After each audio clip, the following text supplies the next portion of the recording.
You're not making as much money as you want to make because you're not getting as many leads as you need to have to sell stuff to. And you're probably not getting as many leads as you need because you're not giving away enough free stuff. And this is a sneak preview of my $100 Million Leads book, just a snippet from just one chapter. And at the end, I'm going to give you a 7-point checklist that you can use to immediately deploy this in your business so you can get more leads and ultimately make more money for less. The reason people buy is based on a prediction of future value. So they buy because they predict that they will get value from you later. What is the easiest way to get someone to predict they're going to get value from you after you buy? By giving them value before they buy. There's 2 ways that you can fundamentally get leads. You can, 1, just make your offer to somebody and say, hey, I will wash your car for $100. Now you can put lots of razzle dazzle around it. That is a offer. Products or services that you exchange money for and the terms under which you do that exchange. And so this is directly from my first book, $100 Million Offers, or in Espanol, sorry, a core offer versus a lead magnet. What's the difference, right? Because fundamentally you'll have something that's valuable in both of these instances. The core offer is the thing you sell that makes you the most money. If you're like, which one is it? The one that makes you the most money, that's your core offer. If all of a sudden you start making more money on your lead magnet, guess what? That's actually your core offer. Lead magnet is the thing before the thing. Lead magnet is not a partial solution. All right, what a lot of people try and do is like, hey, I'm gonna give you the first 6 minutes of this 12-minute video and get the rest, click here, right? I think that's not the right way to do it. I think you lose trust. And that's literally the opposite of the objective of lead magnet. A lead magnet is a complete solution to a narrowly defined problem. If you're gonna do anything for a customer, there are many micro steps that happen to create a bigger solution. Let's say I paint houses. There's a lot of micro steps that have to happen in order for a house to get painted. First, you've got to size up the house. Then you have to give an estimate of whatever. Then you have to do the design component and you have to do the 3D visualization. And the bigger the thing is, the more steps there are. The idea is, okay, can I pick one of these very painful steps for my prospect and solve it for them at a massive discount to attract more people to want to do it with me? And I do such a good job at this massive discount that I increase the trust they have with me. And now they have one foot in the door. We're not giving away partially done work.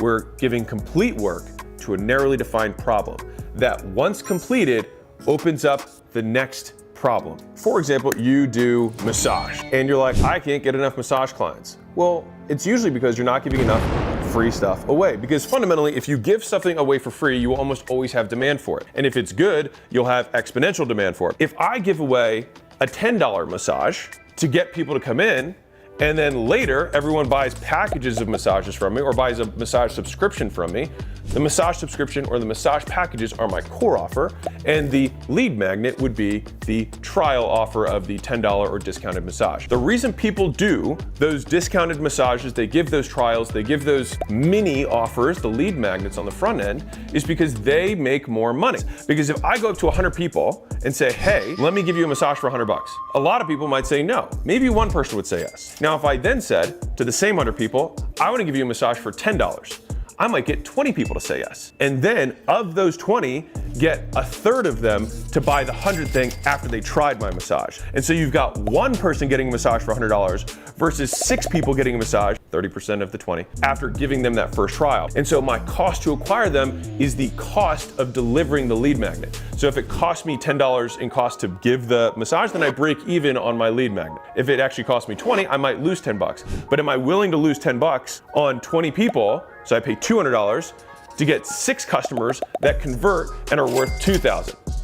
Probably. Even if your lead magnet costs you money to deliver, it should still lower your total cost to get a new customer. That's the secret. That's the sauce of lead magnets and why they ultimately make businesses more money and why big business owners think long-term about, I'm willing to give more up front because I know I'll make more in the end.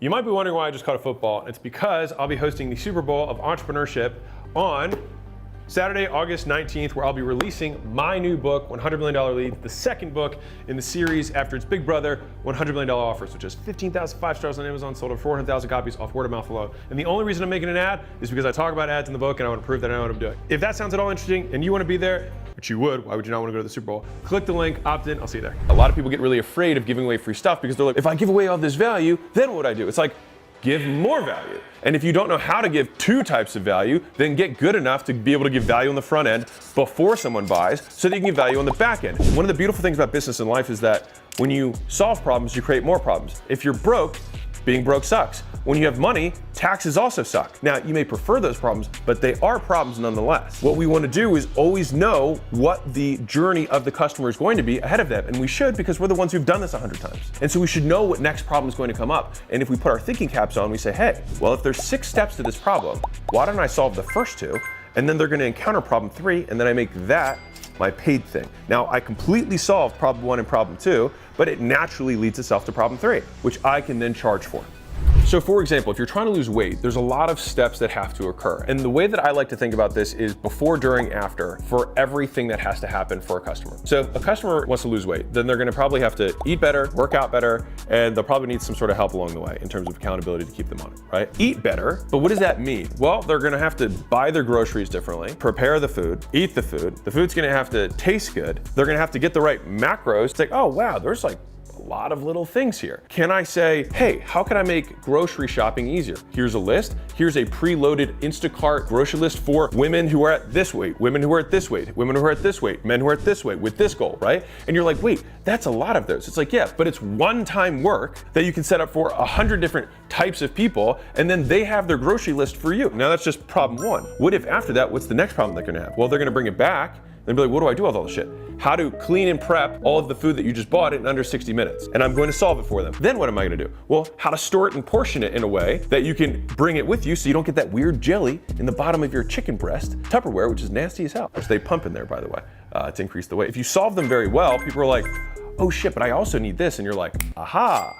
Well, I want me to tell you about that since you got such a good experience with this one. And because I had value, I will have a prediction of future value because you provided me value before I bought. Now, one thing that a lot of people are afraid of giving away is stuff that actually costs them money. But I can assure you that if it actually costs you money, it usually will be valued at a significantly higher percentage to the marketplace. So sure, you can have a free PDF, sure, you can have a digital video series, whatever it is. But normally, unless it's exceptional, people aren't gonna value that because that's what a lot of people do. Sometimes giving away actual free work that you will incur cost on, a lot more people will take you up on. And if you do the math, you will ultimately make more money. And this, what I'm talking about, is the difference between small business owners and big business owners. They can incur a calculated cost up front for a much bigger back end. Your free stuff should be better than their paid stuff. Everyone makes that quote, but they don't actually do that. What your competition actually builds as their core offer, and you do such a good job of it that you can give it away for free, then you become unstoppable.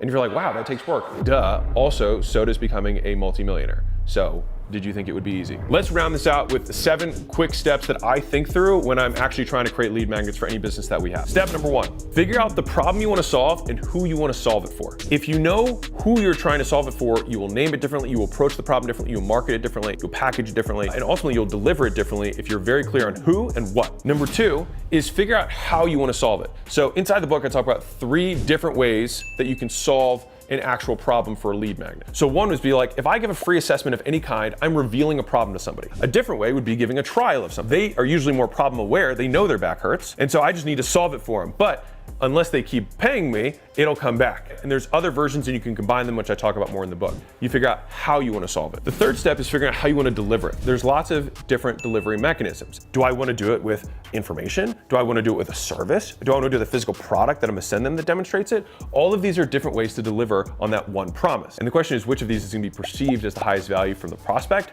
and increase the likelihood that they ultimately buy from you the most? That would mean that you get the most amount of people interested and the most amount of people taking the next step. Then it's like, okay, well, how am I going to package this thing? The first thing that someone's going to see in order to make the decision to consume your lead magnet is how you package it. So for example, this book, I had the title that I tested, I had the subheadline that I tested, and I tested the image that I was going to put on the cover itself. Well, the first test I ran was $100 million advertising versus $100 million promotions. And advertising won 69% to 31. I was like, huh. So then I ran advertising against $100 million leads. Leads won 58 to 42. And I was like, huh. Then the next round, I said, okay, $100 million leads or $100 million marketing? And leads won again. And so I was like, all right, well, leads is gonna be the headline of the book. A couple different images that I ran, and then I ran different versions of the image. That was the one that ultimately won. And so there's a story of a book that went out on dating, and it tanked. And they went back and they changed the cover of the book and the headline. Nothing else inside the book. And then it went on to sell over 10 million copies. just by renaming the book. So you're gonna put all this time in delivering an amazing solution. And so if there's ever a most important step, it's this one, which is how you name it and how you package it. So step 5 is making it fast and easy to consume. People learn in different ways. Have an audio version, have a written version, hardback version they can hold in their hands, have the digital reader version, have the video version. On my last book, 100 Million Offers, which now is, I think, 350,000 copies sold, so I have a decent data set. It's almost a perfect quarter split in terms of where people consume it. It's so much effort to write the book, and so little effort to just double and triple and quadruple how many more people consume it simply by making it available in more ways to more people in more places. 6 is you have to make it fucking good. The reason I say that is because so many people give away sucky fluff in their lead magnets and their free shit, and I use shit as the emphasis there, because they're afraid or unable to give away more value. If you're afraid of giving away more value, consider the alternative. You give away sucky fluff. 99% of the marketplace only consumes your sucky fluff and then makes a decision of how much value you're gonna give to them in the future. And they're gonna say, oh, he gave me sucky fluff, why would I ever work with him? And then, here's the shitty part, other people are like, hey, do you know Jason so-and-so? And you're like, oh yeah, I consumed one of his things, it was shit. And so what happens is not only did this person not buy, they actually get other people to not buy your stuff who otherwise would have. You can reinforce your reputation in the marketplace by continuing to over-deliver to people who will never give you money. And that's okay, because they know the people who will. If a lead magnet is not good enough that people then tell other people about it, in my opinion, you have failed. Put 100 hours into something if you've never put more than 10. Put 100 in and see what actually happens to the quality of the work you put out. And your audience will appreciate that, because people can tell quality. And step 7 is that you want to make it easy for them to take the next step. All right, this is so important and people forget about it. It's like we do all this work and then we forget to make it easy for them to tell us that they want to buy more. When you're making call to actions, don't be clever, be clear. Just say, go to Amazon, search my name, and you'll find the book. Go to my website, acquisition.com, watch the videos. Be very clear about what you want the people to do. And if you want, give them multiple ways to do it. It's the same concept as making multiple ways of consumption, but making multiple ways for people to take action. Just like the book consumption, you can double and triple your response rates on CTAs by making it available in the way that is convenient to them. It's their preference. Some people like phones. Some people like typing in the URLs. Some people like scanning. It just depends on the person, and you want to make yourself available to all of them. And believe it or not, we covered about 20% of one chapter of this book. I'm gonna have a big launch party for my book, and if the book's already out, either way, it'll still be at the same URL, which is acquisition.com/leads. Go there, and there'll either be a training or there'll be a registration for the biggest event ever. It's gonna be awesome. I will do everything in my power to over-deliver like crazy for everyone to attend. So you can be there or be square.